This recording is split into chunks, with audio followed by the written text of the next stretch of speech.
say it, I say it again, you've been had. You've been took. You've been hoodwinked, bamboozled, led astray, run amok. This is what he does. And that's to all of you guys who've been giving me shit for years on here whenever I even dared to make any sort of a critique or criticism about Guillermo Rigondeaux, whether it was his style or the fact that he ducked several fights. And yes, he did duck several fights that could have been on the table for him. Ray Vargas, current WBC super bantamweight champ, and former three-weight champ Abner Mares, to name a couple. Amongst others, or such as making Moises Flores wait about the better part of 2 years to actually get his shot, which is no surprise as to why Flores would, do what he did, which was try to take a dive and steal a belt the way that Durrell did against Uzcategui. But that's besides the point. Fact is, the man just got exposed. He got exposed for the fact that he was always choosing his opponents very carefully. Even Top Rank chose his opponents very carefully. And, of course, they made the miscalculation of thinking that Donaire would be able to defeat him. But, at the end of the day, Donaire was a guy that was overhyped himself. So, trading one overhyped guy for a guy that is able to expose to a certain degree that overhyped guy, all that means is that he just exposed the overhyped guy. That doesn't mean that all of a sudden that this guy, oh my God, he's legit. Because Donaire was overhyped to begin with. According to some of you guys, I know some of the critics on here, a lot of these people that were rooting on Donaire's downfall, we're praising the high heaven Rigondeaux's performance against them all of a sudden, even though for whatever reason they said that Donaire wasn't shit before that. So if he wasn't shit, then all Rigondeaux did was expose that fact, and that's not to prop him up at all. All it did was take down Donaire. Me personally, I always thought that Donaire was overrated. And so really Rigondeaux just kind of inherited his overratedness. He inherited his hype job persona, as it were.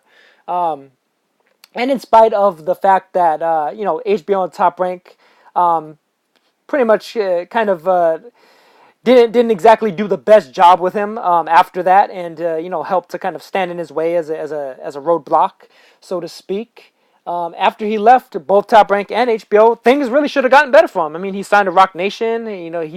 He should have been had been able to have fights lined up for him. But in the process of the fact that he wasn't able to get fights with the likes of Leo Santa Cruz, Scott Quigg, and Carl Frampton, who were all pretty much chasing each other because it was, a risk versus reward thing. It was a risk versus reward ratio, just as it is for just about every fighter out there, including some of the same people that praise Rigondeaux's favorite fighters as well.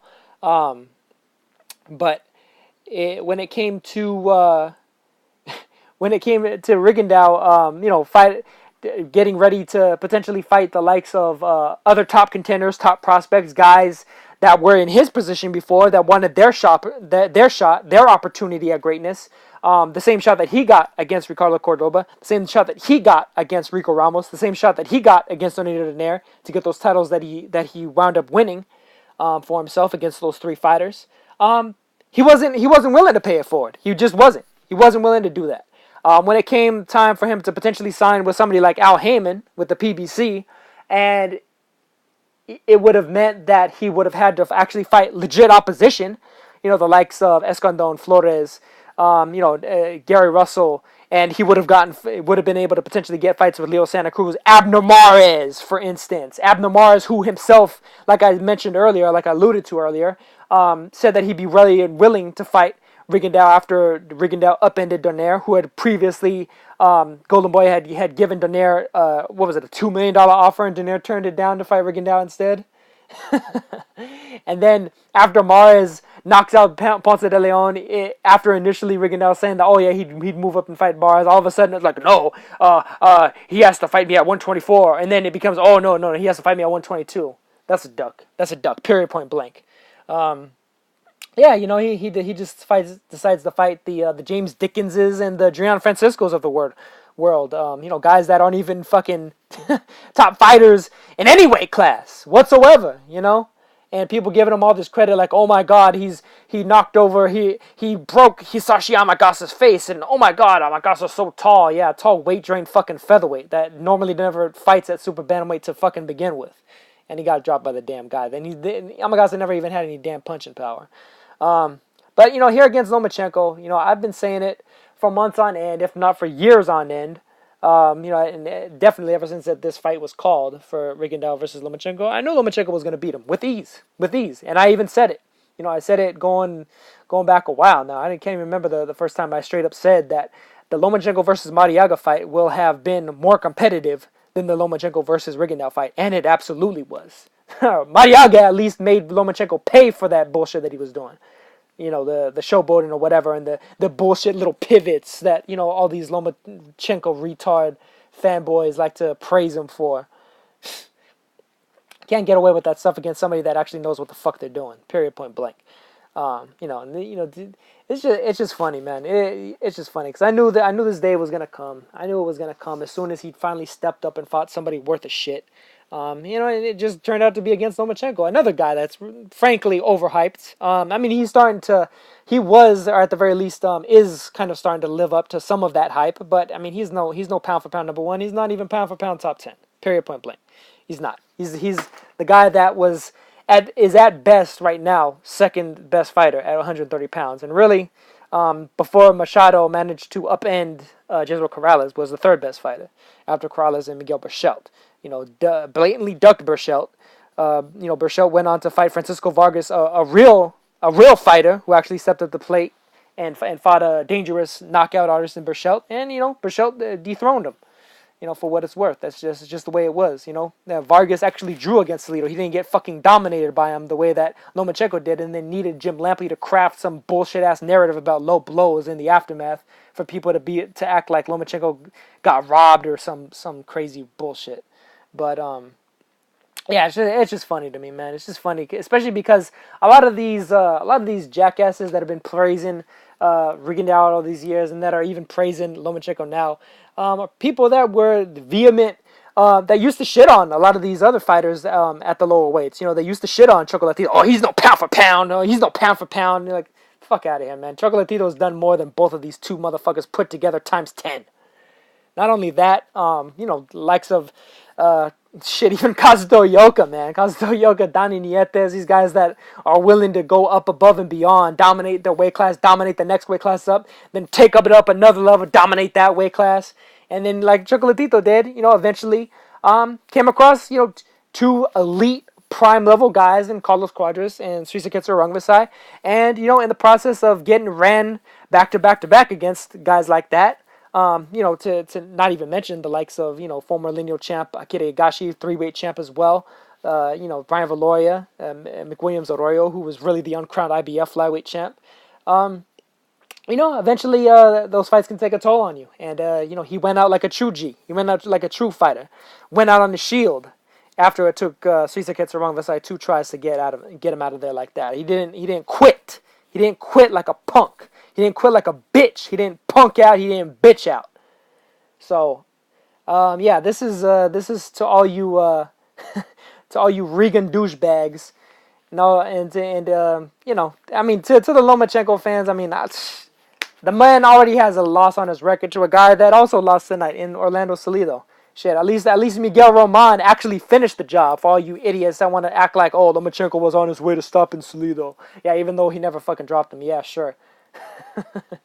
Roman at least finished the damn job.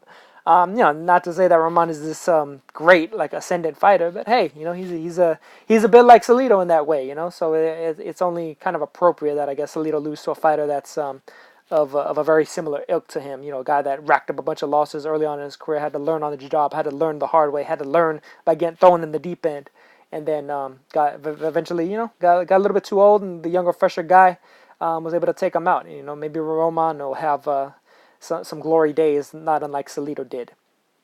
And Roman also incidentally retired Daniel Ponce de Leon, another top fighter of the super bantamweight to super featherweight division, and another guy that actually fought the best. Unlike Rigondeaux, he fought the likes of Juanma Lopez and even went back and fought him. Even though Juanma Lopez clearly had his number because he beat him both times.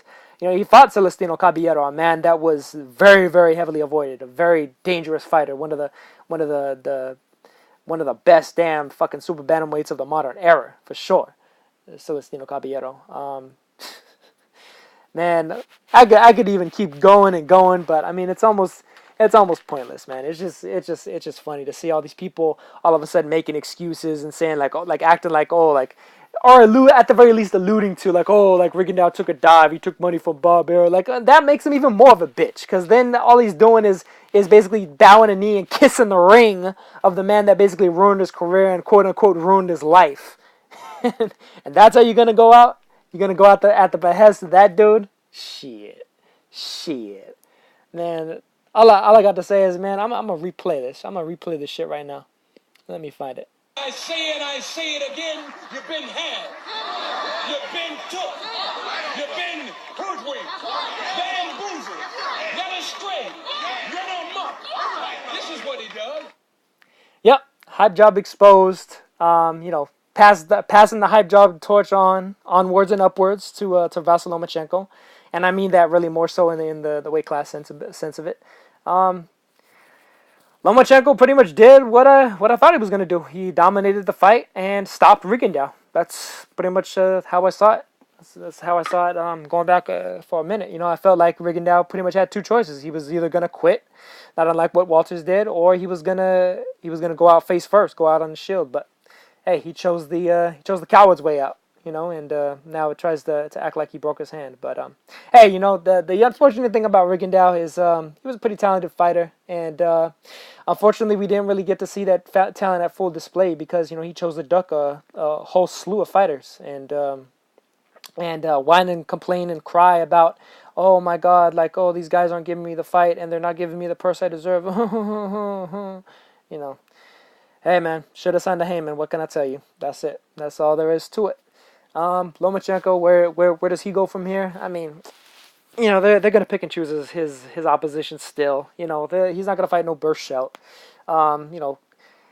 He's not gonna fight no Corrales type fighter. It's not gonna happen, man. Not gonna happen. He's not gonna fight no Mikey Garcia, but they're gonna keep Garcia's name in his mouth. He's not gonna fight Terrence Crawford, but they're gonna keep Crawford's name in his mouth. Bob Arum's gonna use these guys that he's never gonna fight because he's not gonna beat them. If he ever fought those guys, he would lose. He's gonna just use those guys as a political ploy, not unlike the way that he used Floyd Mayweather's name to constantly promote Manny Pacquiao for all those years. But never actually make the damn fight. So. That's it. That's all there is to it, man. Hype job exposed by fellow hype job.